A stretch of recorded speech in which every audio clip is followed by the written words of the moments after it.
Hey guys, it's Brick Thunder, and today we're going to be unboxing, setting up, and doing a demo of the new for 2023 Party City Pumpkin Creep.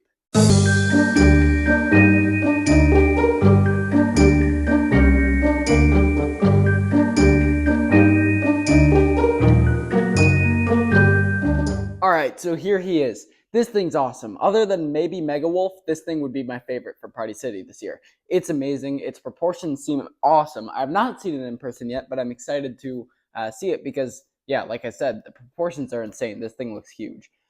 So I'm not able to film in my normal large prop filming space because right now it looks like this. So yeah, not able to do anything there. So I'm back where I was for Cackles, right here in this corner. And he'll fit. The ceilings are high enough, so I'm excited to see this thing set up. Let's get to the unboxing. All right, so let's open this thing up. I have not looked inside yet, so I don't exactly know what to expect. All right, so let's see. We have a giant hip loop right here. That's the first thing right on top.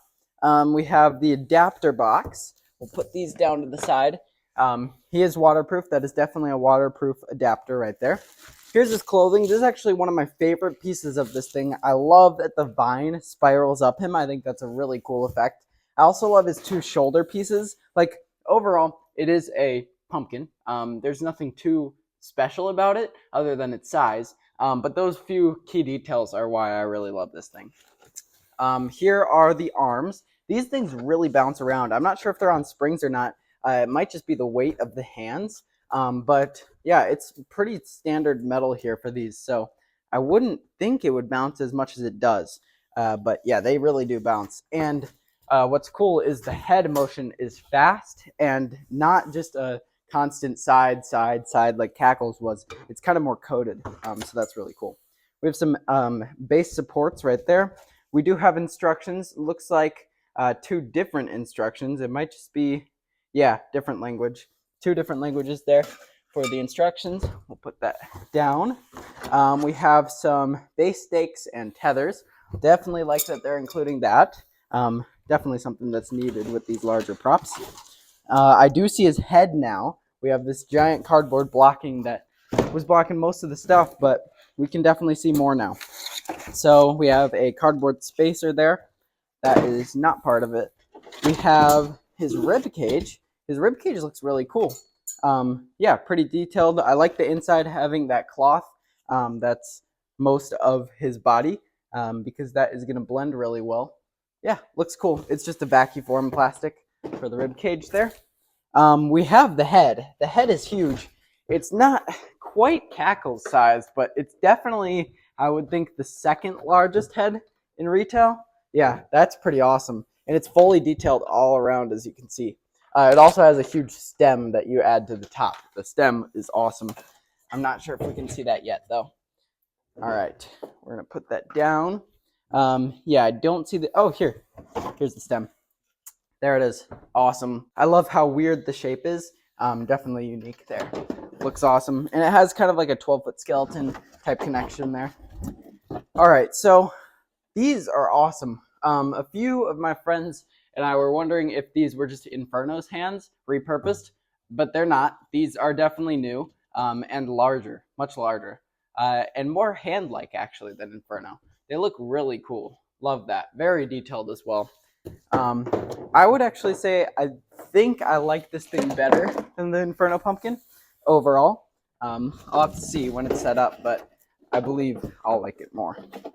We have the other hand right there. Both of those look awesome. Put those to the side. We have some leg poles, it seems, right here. Huge square leg poles, just like the rest of the 12-footers, and two support pieces there. That's good to see that he has metal supports. Here we have his control box piece and the hip type section, it seems. We also have the sensor right there. He can be sensor activated. We have the mechanism piece right here. It's got some huge, crazy bearing pieces there for the head. It's actually pretty similar to Cackles. And then one motor right there for the head turning. And like I said, it's a pretty fast and cool looking turn of the head. No springs for the arm, so it really is just that metal bouncing around. Hopefully that doesn't break too fast, but I'm sure it'll be fine. And then finally we have the base right here. I'm not going to fully pull this out yet because I don't really have room, but we can put up here so you can see it does have the support structures right here for him. And other than that, very standard 12-foot base. All right, let's get to the setup. Here we go. All right, let's begin our setup here. So we have A, which is the base, and then we have our B poles right here. So these are just going to snap lock down into there. That was one click. And we have our other one right here.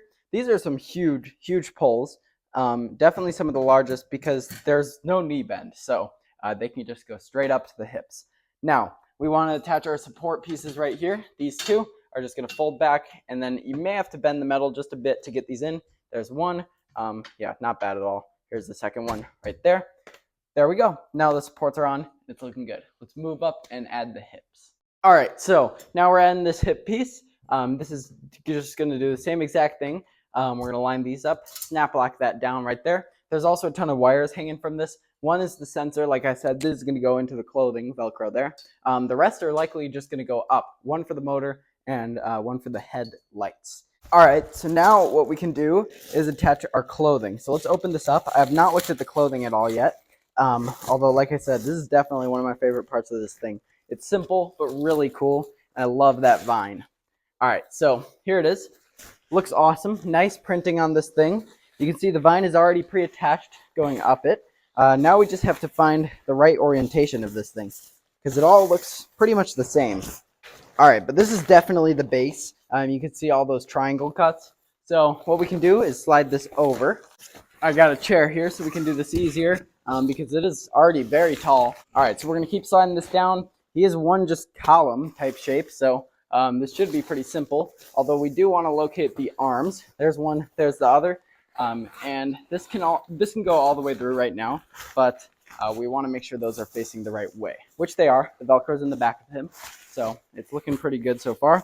He's also got all of these fake leaves on here, and I think that's awesome. I think the Wendigo also has fake leaves, and I think more props need that. It definitely helps a lot.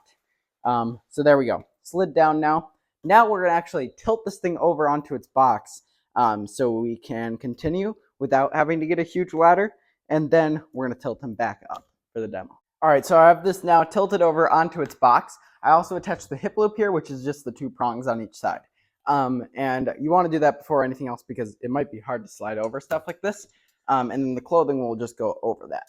All right, so next we have this huge mechanism and shoulder piece. That's just going to click in with the snap lock right there. And there we go. All right, so now I have it flipped. So he's laying on his back now onto the box. So everything that we have to build is faced up. So next is the rib cage here. This is the only way to do this after it's flipped because you wouldn't be able to do it upside down on the box. So let's get these prongs in. There's two at the top, two at the bottom. There we go. That's locked in now. Now we can move up. And actually, before we move up with the head and arms, we're actually going to go back down, pull that clothing over everything real quick. I'm going to do that off camera because that could be a bit tricky. But yeah, you're just going to pull that clothing over everything, making sure that these are still showing, but everything else is covered. All right, the clothing is now on. Let's attach the head and arms. All right, so let's slide these up. This is actually my first complaint about this guy. He has prongs for the arms. And with the 12-footers, you want snap locks. These can fall out much easier and break much easier. Snap lock, square poles are what you want. Cackles had that. This guy doesn't. Other than that, he's been pretty great quality so far. That's the only thing I've noticed. All right, so this is now slid up. Now we can go through the back and attach these prongs. All right, and then we're going to take our hand that has the thumb facing in, slide that in, again with prongs. And then this cloth is going to slide up and Velcro right there. You can see that Velcro. We're going to Velcro it there, and that is looking good. All right, let's move to the other side. Something I'm just now noticing is this is actually a different metal. Not sure if you can tell, but there it is, focused. It is a different metal than most. I think this is steel instead of the aluminum a lot of companies use for that piece. So that is good. Still, snap locks would be great, but I'm definitely more confident in it now. All right, other arm is now in place. Let's attach this hand, again with prongs, and then we will Velcro this to the cloth. All right, we're looking good. Final piece is the head, and then we also have the stem to add onto this head. But this is the final part of him. So let's snap lock this in. This is a snap lock, which is definitely needed with how heavy this head is.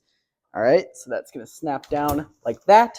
There we go. And there are some Velcros that we want to do as well here. So let's thread this wire down because this is going to go all the way down, and this wire lights his head up. And then we're going to get those Velcros attached here. All right, head is now on. Now we can attach this piece. And like I said, this is like a 12-foot connection for the arms. And there's the reason I don't like prongs. So that arm just fell off. Now, nothing broke, but that shows you why snap locks are definitely better. All right, so now what we can do is just twist this in place, and there we go. Snaps in place. Now, other than wiring, he is fully complete. That's his whole setup, really not a difficult one. Let's stand him up, and we'll do the demo. All right, he's now wired up, stood up, and ready. Let's plug him in.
All right, so there he was, the Pumpkin Creep from Party City. This thing overall is awesome. I love its look so much. Definitely like this guy better than Inferno Pumpkin. Its proportions are much larger, and overall the detail and look of this thing is much, much cooler and scarier. Now I have two main problems with this thing actually. One being the audio. The audio, its voice and phrases are fine. It's the speaker quality is really bad. It's hard to understand what it's saying. And it's really not that loud, especially for a 12-foot. You want something like this to have a pretty booming voice, and it doesn't. And also, like I said, really hard to understand what it's saying. And two, of course, the price. $500 is definitely a lot for what you're getting. And Party City, it makes sense. A lot of the Party City items are a lot more expensive. There are multiple $500 items this year. Mega Wolf is another one that I'll be getting, which is $500. I think that one fits the price a bit better because of its crazy motion and overall size, also having the digital eyes. This thing, I would think more like $350 to $400 would be much more worth it. And it is awesome. It's still a great prop, but $500 is very expensive. Overall, I really love his detail. I wouldn't really change anything about his look. The vines going up him are cool. The leaves, like I said, love those leaves. That needs to be done a lot more. Makes him look much more detailed and realistic. And then the head and hands look great. He is a bit shorter than the other 12-footers. As you can see, Scarecrow's definitely taller, and even the Ghost, who's a bit shorter than the Scarecrow, is still taller than this guy, which isn't a huge issue. He's still massive, towers over most props, but yeah, definitely not a full 12 feet. Maybe to the stem is a bit closer, but yeah, the head is a bit under because of how far he's looking down. All right, but yeah, there he was, the Pumpkin Creep from Party City. Again, main issue with this thing is just the price. Overall, it's a great prop. And that price may make it a bit more exclusive to your haunt. So that is kind of an upside to that. If you do want a more exclusive prop, this would be it. Although I'm sure a ton of people will still buy it. $500 is going to turn a lot of people away. So if you want something unique, not like a 12-foot skeleton where you see them all over, it might be a cool prop for that. But yeah, there he was. Thank you guys for watching. I'll see you guys in the next video. Bye.